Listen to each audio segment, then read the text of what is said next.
Hello friends, आज हम करेंगे बीपीएससी एएडीओ का लैंग्वेज का पेपर, यानी पहले इंग्लिश का करते हैं जो कि आज हुआ है।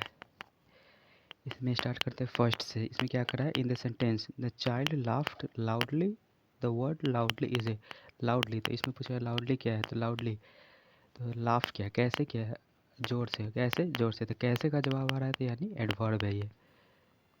क्या का जवाब आता है तो नाउन रहता है। इसका जो कैसे, क्यों, कब का जवाब आता है तो एडवर्ब रहता है।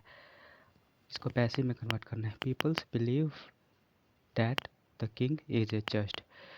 तो प्रेजेंट में है तो ये जाएगा पास्ट में, नहीं पैसिव में है ना, तो इज एम आर अभी 3 होगा। तो यहाँ तो वाज है, ये तो गलत हो जाएगा। इसमें भी इज नहीं है, गलत हो जाएगा। इसमें भी वाज है, गलत हो जाएगा। आंसर होगा D. Antonym of diminish, diminish का मतलब होता है छोटा या ख़त्म होना। तो इसका एंटोनिम अपोजिट हो जाएगा एक्सपैंड, बड़ा होना। Identify the function of the word to in the sentence. She came to help us finish the work. To help, तो टू के बाद भी वन आता है तो पता ही होगा, और ये इन्फिनेटिव होता है।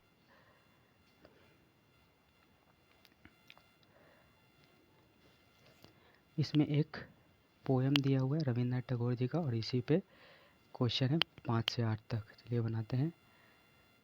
Where tireless striving stretches its function toward perfection suggest. देखिए इसमें अगर आप पैसेज पढ़ लिया, आपको समझ में नहीं भी है तो भी करने का बहुत आसान तरीका है। इसका ऑप्शन पढ़िए। देखिए perfection is impossible, negative word आ गया इम्पॉसिबल। इसमें तो ऐसा कुछ नहीं बोल रहा है, ये तो गलत हो जाएगा। बी पढ़िए, only intellectual should strive for improvement, यानी ओनली सिर्फ पढ़े लिखे कोई डेवलपमेंट का अधिकार दिए, ये भी गलत हो गया, निगेटिव जैसा लग रहा है। स्ट्राइविंग शुड बी लिमिटेड, मतलब उसको लिमिटेड रखा जाए, तो ये भी गलत ऑप्शन लग रहा है। डी पढ़िए, human efforts should be relentless and aimed at continual event, मतलब लगातार इम्प्रूवमेंट करते रहना चाहिए। ये बिल्कुल पॉजिटिव स्टेटमेंट लग रहा है। अब 6 पढ़ते हैं। Which interpretation capture the deeper philosophical intent behind where knowledge is free. Knowledge must not be restricted by dogma, prejudice and authority. ये पढ़ने में सही लग रहा है, निगेटिव भी नहीं है। Every one must pursue science over arts. Science पढ़ना चाहिए आर्ट्स के अथी करके, नहीं ये तो गलत लग रहा है। Knowledge should be available only for the, only लगा दी, ओनली वाला तो ऐसे ही गलत हो जाता है। Education should be provided without tuition fees. ये हो सकता है, लेकिन इससे ज़्यादा जनरलाइज्ड स्टेटमेंट ये है।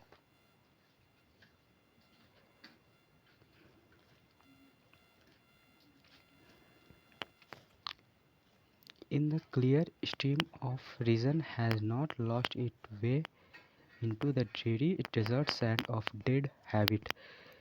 Which poetic device is most prominent? Personification नहीं, पर्सोनिफिकेशन नहीं गया इसमें। इसमें हम नॉन लिविंग थिंग्स को लिविंग थिंग्स की तरह ट्रीट करते हैं। पैराडॉक्स भी नहीं है, यानी कन्फ्यूजन डिलेमा वाला भी स्टेटमेंट नहीं है। एलिटरेशन मतलब एक ही वर्ड को बार बार रिपीट नहीं करा है। Extended मेटामॉर्फर। Where does the phrase narrow domestic wall symbolize in the poem? Physical bonding between, नहीं फिजिकल बॉन्डिंग नहीं। पोएम में फिजिकल बॉन्डिंग के बारे में क्यों बताया, बात करेगा। पोएम में वैसे भी इनडायरेक्ट मीनिंग होता है किसी भी चीज़ का। Social, religious and communal division. Emotional distance with family. Facing financial challenges, house नहीं, फाइनेंशियल नहीं, डिस्टेंस का ही बात नहीं कर रहा है, यही है B. Which part of his speech is the word that in that sentence? The book that you give me is excellent. तो इसमें ये कर रहा है रिलेटिव प्रोनाउन को, क्योंकि द बुक को डैट रिप्रेजेंट कर रहा है, फिर डैट के लिए ये स्टेटमेंट आया है, इसलिए इसका हो जाएगा relative pronoun a. He is committed to improving efficiency, reducing error and developing teamwork. Same to same, committed to के लिए आ गया, फिर इम्प्रूविंग efficiency, reducing error, फिर आएगा developing ing plus team work. Choose the best synonym for perspicacious मतलब होता है होशियार, इसका सिनोनिम्स हो जाएगा होशियार का इंसाइटफुल। हेजिटेंट मतलब होगा घबराना। इरेटिक मतलब निगेटिव होता है। फॉरगेटफुल मतलब भूलना।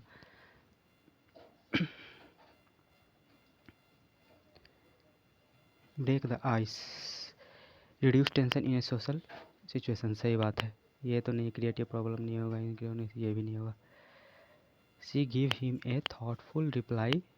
द वर्ड थॉटफुल फंक्शन ऐसे थॉटफुल रिप्लाई कैसा नहीं, she give him a thoughtful reply, तो ये रिप्लाई के लिए आ रहा है ना, कैसा रिप्लाई, थॉटफुल रिप्लाई, तो इसमें एग्जेक्टिव का काम कर रहा है क्योंकि ये रिप्लाई से पहले आ गया और ए आ गया, यानी ए आ गया इसके लिए, रिप्लाई के लिए, और बीच में थॉटफुल यानी एग्जेक्टिव ही है ये।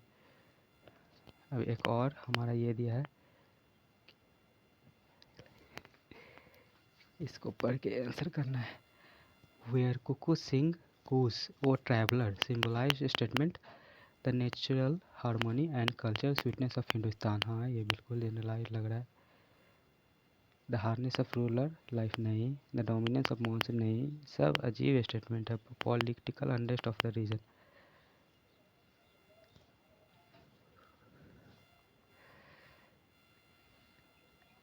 The closing line, wife sings a song of separation और traveller most likely introduce which thematic contrast. Prosperity and poverty नहीं, पॉवर्टी का नहीं बात कर रहा है। नेशनल ग्रैंडवर एंड पर्सनल लॉगिंग, हाँ ये हो सकता है। Ritual duty and ritual transgression नहीं, उल्लंघन नहीं। पॉलिटिकल एंड नहीं, ये भी नहीं, बी ही होगा answer. The poem describe India as beautiful good land which literally tone is most evident in the this opening. Cynical negative, nautical negative, satirical negative, ये होगा। रिवरेंशियल एंड पैट्रियोटिक माने हम इसे रिस्पेक्ट कर रहे हैं और देशभक्ति के तरफ। पैसिव में दिया हुआ और इसको एक्टिव में करना है, तो हैज़ बीन भीतरी है, तो हमें हैज़ भीतरी, इसमें से बीन हटाना होगा, तो ये तो नहीं होगा, हैज़ आना चाहिए। हैज़ भीतरी ये हो सकता है, ये नहीं होगा। हैड आ गया, ये भी नहीं होगा, बी ही होगा। Choose the correct version of the sentence. Walking to school the rain soaked my cloth.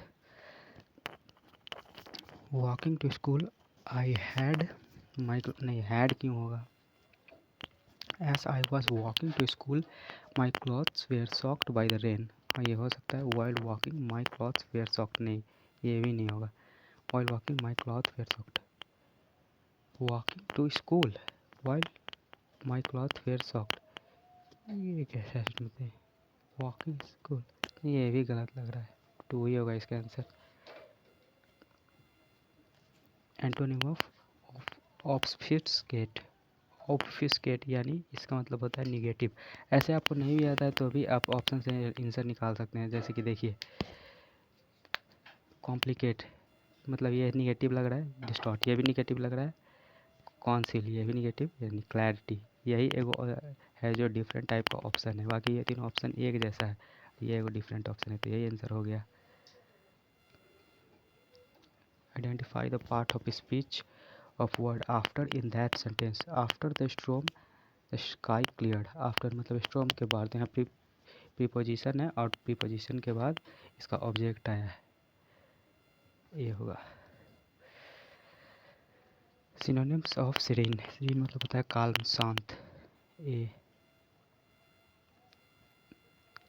इसमें भी आंसर ऑप्शन से आप निकाल सकते थे। देखिए ये हो गया काल्म, शांत हम बता दिए। एजिटेटेड गुस्सा, फियर्स आक्रमण, नॉइसी मतलब हल्ला गुल्ला करना, ये तीनों एक जैसा ऑप्शन है ना। और ये ऑप्शन हो गया अलग है, यानी शांत, तो यही आंसर होगा। ऐसे बीपीएससी ऐसा ही ऑप्शन देता है, इसमें करेक्ट ढूंढना है। द कमिटी नहीं, द कमिटी के लिए हैज़ आएगा, हैव नहीं। Each of the player was, हाँ ये सही है। ईच के लिए वाज ही आता है क्योंकि ये ऑफ का नाउन प्लेयर्स है, ये सही लग रहा है। और neither of the answer are correct नहीं, नीदर के बाद ईच आता है क्योंकि वे ऑफ आंसर के लिए आया है। द बकेट क्या है, द बकेट ऑफ रोजेस नहीं, द रोजेस नहीं, पिन ऑफ इसके लिए आया है, द बकेट के लिए वाज आना चाहिए, तो ये भी गलत, ये आंसर बी होगा।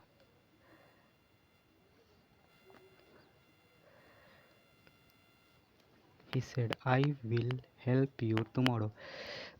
इनडायरेक्ट में करना है तो विल का वुड हो जाएगा और टुमारो का नेक्स्ट डे। तो विल का वुड, इसमें तो विल ही छोड़ दिया है गलत, इसमें वुड है, इसमें वुड है, इसमें भी वुड है। अब देखते हैं, इसमें टुमारो का टुमारो लिख दिया गलत, इसमें यस्टरडे लिख दिया गलत, नेक्स्ट डे यही होगा। Why don't you listen to advice, इसको इनडायरेक्ट में करना है तो डोंट है तो इसका डिडंट हो जाएगा और सब्जेक्ट पहले आएगा और वर्ब जाएगा बाद में। शी आस्क मी वाई, इसमें वर्ब भी पहले आ गया, गलत हो गया। इसमें भी वर्ब पहले आ गया, गलत हो गया।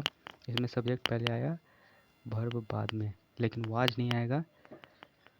इसमें सब्जेक्ट पहले आया और वर्ब बाद में और डिड आया, ये सही है।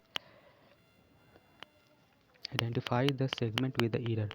Hardly had the meeting started when the fire alarm began to ring loudly. देखिए हैडली, बेयरली, रेयरली ये सब के बाद वेन ही आता है, ये तो सही है। हार्डली के बाद वेन आया, ये भी सही है। और बिगन, बिगन सही है क्योंकि पास्ट में बोल रहा है। और टू के बाद भी वन, रिंग, रिंग भी सही है क्योंकि यहाँ रैंग रहता तो गलत हो जाता, लेकिन रिंग है तो सही है। तो इसमें कोई भी एरर नहीं है, डी होगा। और नो सूनर के बाद दैन आता है और हार्डली, बेयरली, रेयरली के बाद ये सब के बाद वेन आता है। अब इसमें देखना है कि पैरेललिज्म मेंटेन करना है। फॉल्टी पैरेललिज्म यानी कि इसमें मेंटेन नहीं हो रहा है। तो the project requires planning, coordination and to execute careful, नहीं, फिर इसमें टू क्यों आ गया? द प्लानिंग है, कोऑर्डिनेशन बोल रहा है तो टू यहाँ नहीं आना चाहिए। टू के बाद भी वन, ये तो दूसरा आ गया। अब अगला को पढ़ते ये हो सकता है। She likes to swim, to dance and to sing, ये तो मेंटेन कर रहा है। They promise me to work diligently and to behave professionally, ये भी कर रहा है। ही इंजॉय प्लेइंग फुटबॉल, देखिए प्लेइंग के बाद फुटबॉल आया है, यानी रीडिंग नॉवेल्स एंड ट्रैवलिंग, ये भी कर रहा है। बस ये नहीं कर रहा है, ये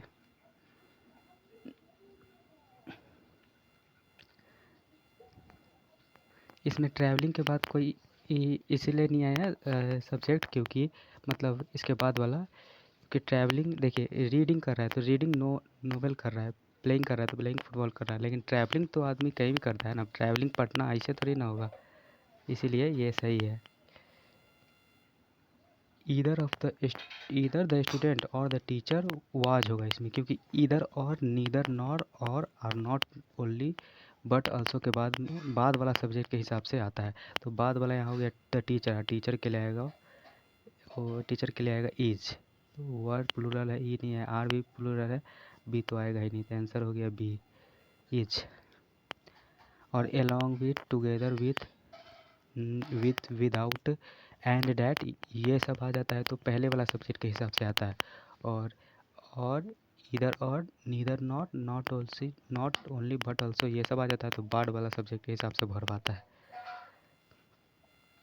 विच statement contain a misplaced modifier, ठीक है। The boy who won the prize was excited, सही है क्योंकि द बॉय को यहाँ रिप्रेजेंट किया, इसके बारे में बताया है, ये सही है।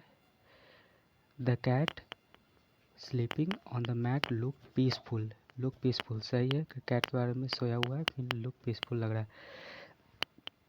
हमेशा याद रखिएगा कि वर्ब के बाद ही एडवर्ब होता है मोस्ट ऑफ द केस में। The teacher carefully explained, how explain carefully, ये भी सही है। सी नियरली एक्सपेंड ऑल हर सेविंग, नहीं, सी स्पेंट नियरली ऑल हर सेविंग, स्पेंड के बाद नियरली आएगा, डी होगा इसका आंसर। विजिलेंट का सिनोनिम पूछे, विजिलेंट मतलब होता है सतर्क, तो इसमें देखिए, अब इसमें ऑप्शन पढ़िए। अलर्ट, हाँ ये तो यही होगा और यही आंसर भी है, लेकिन मान लीजिए हमको नहीं आता है तो हम कैसे देखेंगे? पैसिव, पैसिव मतलब होता है सुस्त। डिस्ट्रैक्टेड, डिस्ट्रैक्टेड मतलब होता है भटक गया। नेग्लिजेंट मतलब लापरवाह। ये तीनों एक जैसा ऑप्शन है, निगेटिव निगेटिव निगेटिव, यही ऑप्शन है जो डिफरेंट है और यही आंसर होगा। Choose the correct passive form, ठीक है। प्रेज्ड है तो इसका आ जाएगा वाज्ड प्लस भी3, तो वाज प्लस भी3 हमें देखना है, तो इसमें तो हैज़ आ गया गलत, इसमें इज़ आ गया गलत। वाज प्लस भी3 है, लेकिन इसमें आ जाता है सब्जेक्ट और सब्जेक्ट बन जाता है ऑब्जेक्ट और ऑब्जेक्ट बन जाता है सब्जेक्ट, तो उल्टा हो जाता है, द स्टूडेंट पहले आएगा। तो ए होगा इसका आंसर, सही है।